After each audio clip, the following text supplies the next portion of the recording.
ಕಾಟೇರ ಸೃಷ್ಟಿಕರ್ತರು ನೀವು. ಹೇಗೆ ನಡೀತಿದೆ ಅಂತ ಸರ್ ಪ್ರಮೋಷನ್ ಎಲ್ಲ? ಚೆನ್ನಾಗಿ ನಡೀತಾ ಇದೆ. ಎಲ್ಲ ಕಡೆನೂ ಒಳ್ಳೆ ಟಾಕ್, ಒಳ್ಳೆ ಬಸ್. ಸೊ ನಾವು ನಮ್ಮ ಪ್ರಯತ್ನ ಮಾಡ್ತಾ ಇದ್ದೀವಿ. ಅಂದರೆ ಡಿಸೆಂಬರಲ್ಲಿ ಎಲ್ಲ ದೊಡ್ಡ ದೊಡ್ಡ ಚಿತ್ರ ಕೂಡ, ನಮ್ಮದು ಕೂಡ ದೊಡ್ಡ ಚಿತ್ರನೇ. ಯಾವ ರೀತಿ ಅದನ್ನ ಹೇಗೆ ಏನು ಹೇಳ್ತೀರಾ ಅಂತ? ದೊಡ್ಡ ದೊಡ್ಡ ಚಿತ್ರ ಮಾಡಿದ್ರೆ ನಮ್ಮದು ಒಂದು ದೊಡ್ಡ ಚಿತ್ರ ಬರ್ತಾ ಇದೆ. ಏನು ಇದೊಂದು ವಿಶಾಲವಾದ ಸಮುದ್ರ ಇದ್ದಂಗೆ ಸರ್, ಯಾರು ಎಲ್ಲಿ ಬೇಕಾದ್ರೆ ಈಜ್ಬೋದು.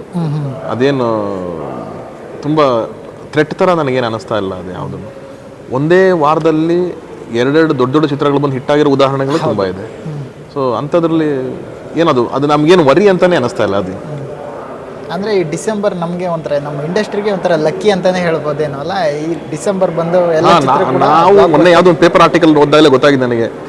72 ನಾಗರಾವಿಂದ ಹಿಡಿದು ಎಲ್ಲ ಡಿಸೆಂಬರ್ ಲಾಸ್ಟ್ ವೀಕ್ ರಿಲೀಸ್ ಆಗಿದೆ ಸಿನಿಮಾಗಳು ಅಂತ ಒಂದು ಪೇಪರ್ ಆರ್ಟಿಕಲ್ ನೋಡಿದೆ ನಾನು. ಅಲ್ಲಿಂದ ಮುಂಗಾರು ಮಳೆ, ಅದು ಕಿರಿಕ್ ಪಾರ್ಟಿ, ಈ ಥರದ್ದು ಒಂದಷ್ಟು KGF ಬಂದಿದೆ.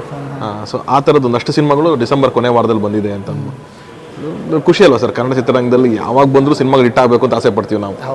ಸೊ ಅದು ವರ್ಷದ ಕೊನೆಯಲ್ಲಿ ಒಂದು ಫಿನಿಶಿಂಗ್ ಚೆನ್ನಾಗಾದ್ರೂ ಖುಷಿ ಇದೆ ನಮಗೆ. ಈ ಕಾಟೇರು ಕೂಡ ಅದೇ ಇದರಲ್ಲಿ ಸೇರ್ಕೊಳ್ಳುತ್ತೇನೋ ಅಂತ ಅನ್ಸುತ್ತೆ. ಆಗಲಿ ಸರ್, ಎಲ್ಲರೂ ಹರಕೆಯಿಂದ ಹಾಗೆ ಆಗಲಿ ಅಂತ ನನ್ನ ಆಸೆ. ಸೆಟ್ಟಲ್ಲಿ ಕಾಟೇರು ನಿಭಾಯಿಸೋದು ನಿಮ್ಗೆ ಏನಾದರೂ ಕಷ್ಟ ಆಯ್ತಂತ, ಈಸಿ ಆಯ್ತಂತ, ಹೇಗಂತ? ಇಲ್ಲ ಸರ್, ನಾನು ಸಾರ್ ಜೊತೆಗೆ ಆಲ್ರೆಡಿ 3 ಸಿನಿಮಾ ಜೊತೆ ಕೆಲಸ ಮಾಡಿದ್ರಿಂದ ನನಗೆ ಅದು ನೀಟಾಗಿ ಗೊತ್ತು. ನನಗೆ ಅವ್ರಿಗೆ ನನ್ನ ವರ್ಕಿಂಗ್ ಸ್ಟೈಲ್ ಗೊತ್ತು, ನನಗೆ ಅವ್ರ ವರ್ಕಿಂಗ್ ಸ್ಟೈಲ್ ಗೊತ್ತು. ಸೊ ನಮ್ಮಿಬ್ಬರಿಗೂ ತುಂಬ ಕಂಫರ್ಟಬಲ್ ಆಗಿರುತ್ತೆ ನನಗೇನದು ಸೆಟ್. ಆಮೇಲೆ ದರ್ಶನ್ ಸರ್ ಒಂದು ಹೆಂಗೆ ಅಂತಂದರೆ ಸೆಟ್ಟನ್ನು ತುಂಬ ಲೈವ್ಲಿಯಾಗಿ ಇಟ್ಕೋತಾರೆ. ಅವರಿಗೆ ಸೀರಿಯಸ್ ಆಗಿ ಏನೋ ಇದೆಲ್ಲ ಆ ಥರ ಫೀಲ್ ಮಾಡಲ್ಲ. ಅವರೇ ತಮಾಷೆ ಮಾಡಿಕೊಂಡು ಅವರೇ ಎಲ್ಲರಿಗೂ ಏನೋ ಇದು ಮಾಡಿಕೊಂಡು ಸೆಟ್ಟನ್ನ ತುಂಬ ಲೈವ್ಲಿಯಾಗಿ ಇಟ್ಕೊಂಡಿರ್ತಾರೆ. ಅಂದರೆ ಅವಾಗ ಒಂದು ಎನರ್ಜಿ ಇರುತ್ತೆ ಆ್ಯಕ್ಟ್ ಮಾಡೋದಕ್ಕೆ ಅನ್ನೋದು ಅವ್ರದ್ದೊಂದು ಪಾಲಿಸಿ. ಸೊ ಅದೊಂಥರ ಖುಷಿ ಇರುತ್ತೆ ಸೆಟ್ ನಮಗೆ. ಅಂದರೆ ಫಸ್ಟ್ ಆಯಿತು, ಸೆಕೆಂಡ್ ಆಯಿತು, ಇವಾಗ ಹ್ಯಾಟ್ರಿಕ್ ಅವ್ರ ಜೊತೆನೇ, ಡಿ ಬಾಸ್ ಜೊತೆನೇ ಆಗ್ತದೆ. ಎಷ್ಟು ಖುಷಿ ಇದೆ ಸರ್ ನಿಮ್ಗೆ ಅಂತ? ಸರ್ ಫ್ರೆಂಡ್ ಆಗಿ ಒಂದು ಡೈರೆಕ್ಟರ್ ಆಗಿ ಎರಡೂ ಆಗಿ ಖುಷಿ ಅಲ್ಲ ಸರ್, ಅದೊಂದು ಬ್ಲೆಸ್ಸಿಂಗ್ ಅಂತ ಹೇಳ್ತೀನಿ ನಾನು. ಕನ್ನಡ ಚಿತ್ರರಂಗದ one of the biggest super star ಮಾಡಿರೋದೇ 3 ಪಿಕ್ಚರ್. ಆ 3 ಸಿನಿಮಾನ ಜೊತೆಗೆ ನಿಂತಿದ್ದಾರೆ ಅಂತಂದರೆ ಭಾಳನೇ ಖುಷಿ ಆಗುತ್ತೆ. ನಾನು ಅವ್ರಿಗೆ ಎಷ್ಟು ಗ್ರೇಟ್ಫುಲ್ ಆಗಿದ್ರು ಸಾಲದ ಅನ್ಸುತ್ತೆ. ಓಕೆ, ಹೇಗೆ ರಾಬರ್ಟ್ ಆದಮೇಲೆ ಮತ್ತೆ ಈ ಕಾಟೇರ ಸ್ಟೋರಿ ಹೇಳಿದಾಗ ಬಾಸ್ ಎಷ್ಟು ಎಕ್ಸೈಟ್ ಆಗಿದ್ರು ಅಂತ ನೀವು ಮತ್ತೆ ಅವ್ರ ಸ್ಟೋರಿ ಹೇಳಿದಾಗ ಈ ಕಾಟೇರ ಸ್ಟೋರಿ ಹೇಳೋಕ್ಕಿಂತ ಮುಂಚೆ ನಾವು ಸ್ವಲ್ಪ ಟೆನ್ಷನ್ ಆಗಿದ್ವಿ. ಯಾಕಂದರೆ ಈ ಥರದ್ದೇನೋ ಒಂದು ತುಂಬ ಯೂನಿಕ್ ಆಗಿ ತೊಗೊಂಡೋಗ್ತಾ ಇದ್ದೀವಲ್ಲ, ಇದು ಓಕೆನಾ, ಹೆಂಗೆ, ಏನು ಅಂತ ನಮಗೆ ಸ್ವಲ್ಪ ಟೆನ್ಷನ್ ಇತ್ತೆ ಹೊರತು ಅವ್ರಿಗೆ ಕತೆ ಹೇಳಿದ್ಮೇಲೆ ಅವ್ರು ಒಂದು ಸಿಟ್ಟಿಂಗಲ್ಲಿ ಅದನ್ನು ಓಕೆ ಮಾಡಿದ್ರು. ಅವ್ರ ಜಡ್ಜ್ಮೆಂಟ್ ಅಷ್ಟು ಸ್ಟ್ರಾಂಗ್ ಆಗಿತ್ತು. ಇಲ್ಲ, ಈ ಸಿನಿಮಾ ವರ್ಕ್ ಆಗುತ್ತೆ, ಇದು ಡಿಫ್ರೆಂಟ್ ಆಗಿದ್ರೂ ಪರವಾಗಿಲ್ಲ, ಮಾಡೋಣ ಬಾ ನಾವು ಅಂತ ಅವರು ಫಸ್ಟ್ ಸಿಟ್ಟಿಂಗಲ್ಲೇ ಅವರು ಓಕೆ ಮಾಡಿದ್ರು ನಮಗೆ. ಸೊ ಅದೇ ನಮಗೆ ಫಸ್ಟ್ ಶಕ್ತಿ. ಅಂದರೆ ಓಕೆ, ನಾವು ಕರೆಕ್ಟ್ ರೂಟಲ್ಲಿ ಇದ್ದೀವಿ ಅಂತ ನಮ್ಗೆ ಅನಿಸಿದ್ದೆ ಅಲ್ಲಿಂದ. ಅಂದರೆ ಹೇಗೆ ಹುಟ್ಟಿದ್ದತ್ತ ಈ ಕಾಟೇರ? ಹುಟ್ಟಿದ್ದು ಹೇಗೆ ಅಂತ ಈ ಸ್ಟೋರಿ? ಸರ್, ಇದು ರಾಬರ್ಟ್ ರೆಡಿ ಆಗಿತ್ತು, ರಿಲೀಸ್ ಆಗಬೇಕಾಗಿತ್ತು. ಬಟ್ ಅವಾಗ ಕೊರೋನಾ ಬಂದು ನಮಗೆಲ್ಲ ಸ್ಟಾಪ್ ಆಗಿತ್ತು.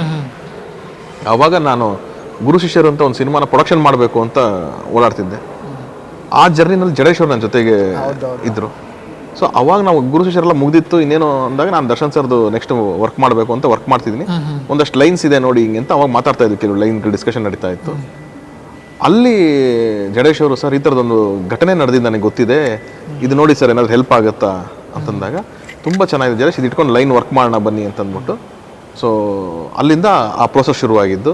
ಸೊ ಒಂದು ಮೇನ್ ಕಾಂಟ್ರಿಬ್ಯೂಷನ್ನು ಜಡೇಶ್ ಅವರು ಮಾಡಿದ್ರು ಈ ಸಿನಿಮಾ. ಅಂದರೆ ಟ್ರೂ ಸ್ಟೋರಿ ಹೇಳಕ್ಕೆ ಕೊಟ್ಟಿದ್ದೀರ. ಅಂದರೆ ಆ ಘಟ್ಟದಲ್ಲಿ ನಡೆದಿರುವಂಥ ಒಂದು ರೈತರ ಬಗ್ಗೆ ಅಷ್ಟು ಹೇಳಕ್ಕೆ ಕೊಟ್ಟಿದ್ದಾಗ ಹೇಗಿತ್ತು ಅಂತ? ಅದು ಸ್ವಲ್ಪ ಚಾಲೆಂಜಿಂಗ್ ಆಗಿತ್ತು ಸರ್. ನಮಗೆ ತುಂಬ ರಿಸರ್ಚ್ ಬೇಕಾಗಿತ್ತು. ಯಾಕಂದರೆ ಅದು ಡಾಕ್ಯುಮೆಂಟೈಸೇಷನ್ ಆಗಿರಲಿ, ಅದು ಘಟನೆಯ ವಿವರಗಳಾಗಿರಲಿ ತುಂಬ ಈಸಿಯಾಗಿ ಸಿಗ್ತಾ ಇರಲಿಲ್ಲ.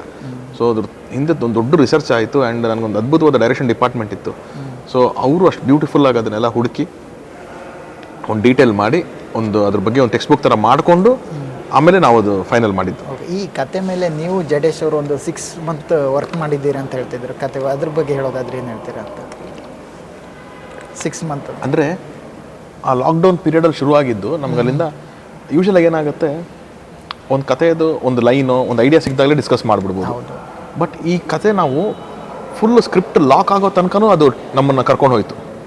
ನಾವು ದರ್ಶನ್ ಸರ್ ಹೇಳ್ಬೇಕಾದ್ರೆ ಆಲ್ಮೋಸ್ಟ್ 2 hours ನರೇಷನ್, ಅದು ಫುಲ್ ಲಾಕ್ಡ್ ಸ್ಕ್ರಿಪ್ಟನ್ನೇ ಹೇಳಿದ್ದು ನಾನು. ಸೀನ್ ಟು ಸೀನ್ ಹೇಳಿದೆ ನಾನು, ಅವ್ರಿಗಾಗಲಿ, ರಾಕ್ಲೈನ್ ಸರ್ಗಾಗಲಿ, ನನ್ನ ಟೀಮ್ಗಾಗಲಿ. ಅಂದರೆ ಬರೀ ಒಂದು 10 ಸೀನ್ ಏನೋ ಒಂದು ವಿಷಯನೋ ಅಥವಾ ಓಪನಿಂಗ್ ಹಿಂಗೆ, ಇಂಟರ್ವಲ್ ಹಿಂಗೆ, ಎಂಡಿಂಗ್ ಹಿಂಗೆ ಆ ಥರ ಅಲ್ಲದೆ ಪ್ರಾಪರ್ ಫುಲ್ ಸಾಂಗ್ಸು ಫೈಟು ಬಿಟ್ಟು ಅಷ್ಟು ನರೇಷನ್ ಕೊಟ್ಟಂಥ ಒಂದು ಸಿನಿಮಾ. ಅಂದರೆ ಅದಕ್ಕೆ ಅಷ್ಟು ಟೈಮ್ ತೊಗೊಂಡು ಈ ಸ್ಕ್ರಿಪ್ಟ್ ಹೇಳಿದ್ರೆ ಬೌಂಡೆಡ್ ಸ್ಕ್ರಿಪ್ಟ್ ಥರನೇ ಹೇಳಬೇಕು ನಾವು ಅಂತ ಅಂದ್ಕೊಂಡು ಮಾಡಿದ್ದಕ್ಕೆ ಆ ಟೈಮ್ ತೊಗೊಂಡಿದ್ವಿ.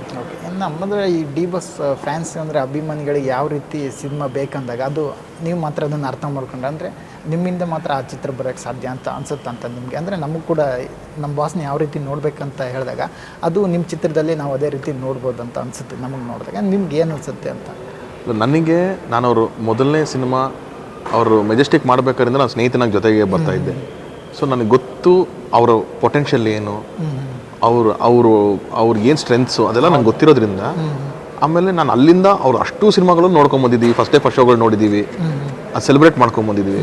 ಸೊ ಫ್ಯಾನ್ಸಾಗಿ ಏನು ಇಷ್ಟ ಅಂತ ನಾನು ಆ ಜಾಗದಲ್ಲಿ ನಿಂತ್ಕೊಂಡು ನೋಡಿದ್ದೀನಿ. ಸೊ ಹಾಗಾಗಿ ಓಕೆ ಇದು ಇಷ್ಟ ಆಗುತ್ತೆ, ಇದೊಂದು ವಾವ್ ಆಗುತ್ತೆ ಅಂತ ನನಗೂ ಅನಿಸ್ತಾ ಇರುತ್ತೆ. ಸೊ ನಮ್ಗೆ ಇಷ್ಟ ಆಗುತ್ತೆ ಅಂದರೆ ಅದನ್ನೇ ಸೆಲೆಬ್ರಿಟೀಸ್ಗಳಿಗೂ ಇಷ್ಟ ಆಗುತ್ತೆ ಅನ್ನೋ ಒಂದು ಐಡಿಯಾ. ಸೊ ಆ ನಿಟ್ಟಲ್ಲೇ ಇದೆಲ್ಲ ವರ್ಕ್ ಆಗ್ತಾ ಇದೆ. ನೀವು